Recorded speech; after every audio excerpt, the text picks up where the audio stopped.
All right, now right-click on the error message, inspect. So here we have a span with class field validation error.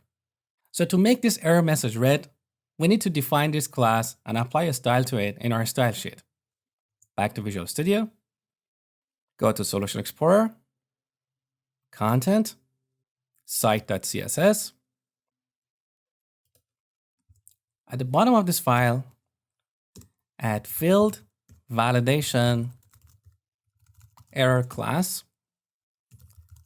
and make the color red. Now back to the browser, inspect the text box. Look, this input has a class called input validation error. So as a usability best practice, it's good to highlight fields with a validation error. So back in the style sheet, I'm going to define a class input validation error. And I want all my input fields that have a validation error to have a border, 2 pixel, solid, red.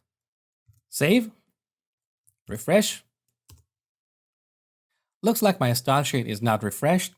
So we go back to customers/new, enforce a refresh with Control and F5.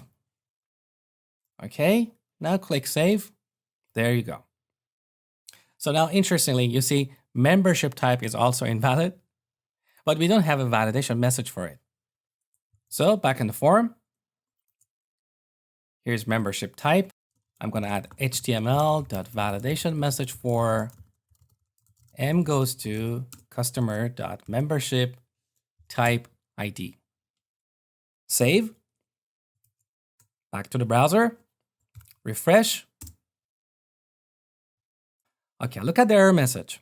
The membership type field is required. Now I need to clarify something here. Here are membership type and membership type ID properties. Note that we currently do not have the required attribute on either of these properties. Then why did we get that validation message? Well, first of all, here membership type ID is implicitly required because its type is byte. If it was nullable byte, it would be optional. So it's implicitly required. Now back to the browser.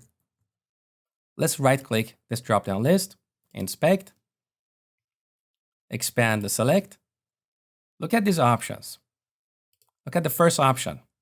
This option does not have a value. So when we post this form, MVC framework cannot find a value for membership type in the form data. Well, more accurately, the value will be an empty string. An MVC framework doesn't know how to translate an empty string to a byte. That's why it marks this field as invalid. All right, next, we're going to look at a few other types of data annotations for validation.